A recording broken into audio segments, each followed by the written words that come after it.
So tell me a little bit about the latest happenings with Epilepsy, Halton, Peel, Hamilton. So for my job, so it's Jasmine speaking. So I'm the program manager / client services, but I'm also the camp director for our Sunny Days camp. So our Sunny Days camp is, we run it July and August, 3 days a week for kids with epilepsy and their siblings, so ages 5 to 12. So we're nearing the end of our summer with the kids, but that's pretty much what my summer has consisted of, just a summer camp for these kids and giving them the opportunity to create social bonds and memories that they don't get to in school, just due to social isolation due to their epilepsy or bullying, because of having seizures in school or the fear of having a seizure. So we do a field trip every Wednesday, and yesterday we actually had the opportunity to go to Adventure Works, for their last field trip, which was an amazing experience. They did a lot of low ropes and high ropes courses where they were able to build a lot of self-esteem and self-confidence through these activities. So that's what I've been doing in the summer, and Andrea will let you know what she's been doing lately. So my name's Andrea Dent, and I'm the youth coordinator here at Epilepsy, Halton, Hamilton. The youth coordinator is a fairly new position, and what I've been doing essentially is I've actually created a program for youth and young adults who are diagnosed with epilepsy, or it's also open to the siblings of those who have epilepsy. So a lot of times we'll also have people come who maybe they don't have epilepsy, but their sibling does, and they're also welcome to attend even if their sibling isn't attending the program. So the program is for people 16 to 30 years of age, and we focus on a lot of different things. We focus on building life skills, a lot of the times opportunities that they maybe haven't had that other people who haven't been diagnosed with epilepsy have. So for example, with finding a job, a lot of times people struggle with finding a job because their employers maybe don't understand their medical condition and don't want to give that position to those people. So a lot of times we do build those skills and help them with that. We also do a lot of events and just social skills, so getting them into the community and letting them have the same opportunities that people have every day. So for example, going bowling or going to the movies, going swimming, these are all activities and events that we've either done already or that we're planning to do over the next 8 months.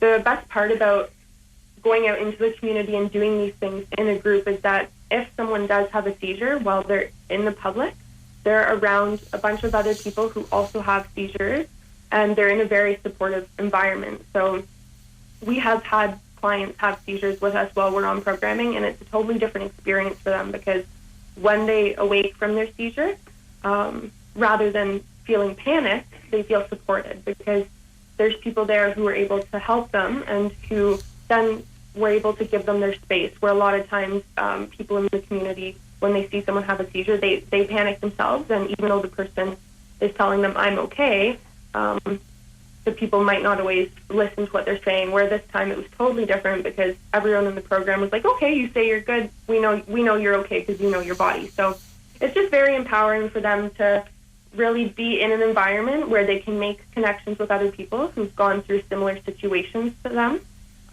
and make those connections, make long-lasting friendships with people who really understand what they're going through. We're also working on doing some stuff within the community and giving back. So we're going to be doing a clothing drive, and we're also going to be helping pack food bags around the holiday season in December. We're doing a whole bunch of things, and we're even having a family and youth retreat, which is going to be taking place in September. It's going to be educational, and it's also going to be tons of fun. They're going to be doing some rock climbing, having bonfires in the evening. So we really do a variety of things, and our main focus is just trying to assist those youth and young adults with whatever aspect in their life they feel they're struggling in, whether that's social, employment, or financial. We really just want to get them to a level where they feel confident in themselves to be able to achieve their goals and, create the best future for themselves, where they feel independent and they feel that they're happy with where they are. So, in your time with Epilepsy, Halton, Peel, Hamilton, what would you say is the greatest success you've encountered? Well, I've seen so many successes in the short time that I've been here. That is really a tough question. I would say, personally, the success that I've seen, at least within my program, is those small moments when someone comes to you and they say, this is the first time that I've felt understood. Because even though they have friends and family who say, oh, I support you, I understand where you're coming from, it's not the same as meeting someone else who's the same age as you and who also experiences the same type of seizure as you, or who also has epilepsy and is facing the same struggles as you. There's nothing more amazing for me than seeing two youth come together and actually be able to connect and have a conversation where they're smiling and they're talking about their diagnosis at the same time. It's absolutely amazing, and for me it's so empowering to see those people being able to make those connections together, because it's such a small thing, right? I mean, it's not like something where we're donating a large amount of money to someone. This is such a small thing that we're making such a big difference with just getting together and just meeting together, having support groups, even if we're not out in the community. It's such a small thing, just being able to bring people together, but it makes such a big difference for them. So it's more human-centered support than financial-centered, which... Oh, I mean, absolutely. I mean, there are lots of things that we help with financially within Epilepsy Halton Hamilton. However, with this program specifically, even when we do provide the programming at minimal or no cost, I think the most amazing thing for me is being able to just watch people make those connections. So even though we do help provide programming for people without it being a financial cost to them, so I mean, we do help in that sense, but for me, I think the part that I love the most about the program is just watching people make those connections. Because the program itself, it usually doesn't cost anything. It's minimal or no cost, and we do provide assistance with transportation, so helping people with transit. A lot of times people don't have their driver's license when they have epilepsy. So we do absolutely provide tons of support in that sense financially, but the part that stands out to me so much is just watching those connections be formed. Well, that is of equal importance to anything you could do financially. When you reach Absolutely. a person, it's one of the deepest impacts you can make, really. Absolutely. I'd like to thank you for taking the time out to do this, but if you can stay on the line for a sec, that'd be great. Thank you. During the interview, folks, one of the key points in all of disability life was touched upon. It is critical for a person with a disability to meet those of similar ability levels, similar background in terms of their condition.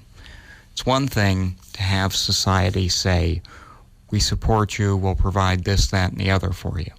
But emotional connection, true understanding, realizing for the very first time that you're not the only one, that can be life-changing. That's something a person with a disability should experience at some point in their life. The worst thing you can possibly do as a person with a disability is cut yourself off from society and say, people don't want to look upon me because I'm different, because I might move a little differently, I might think a little differently, I might speak a little differently. That is only punishing yourself. And if I may, I would argue that makes the disability even worse. But forging that connection, getting out there, speaking to someone who can truly say with a voice of experience, yes, I understand, and yes, there may be some options you don't yet know about. That is where this change begins. Truth of the matter is, understanding about a disability, it's a lifelong process, both for society of people with disabilities and for their able-bodied counterparts. No one goes into a situation knowing everything about every condition.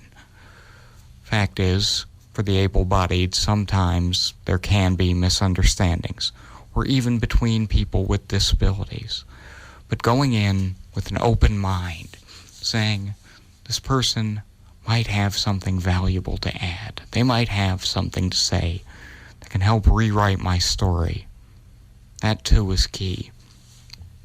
But especially when a person with a disability meets someone for the first time who is at their level, their own age, similar abilities, they come to understand that it's a part of life, but it is not all defining, and it doesn't have to be that which isolates you from the community.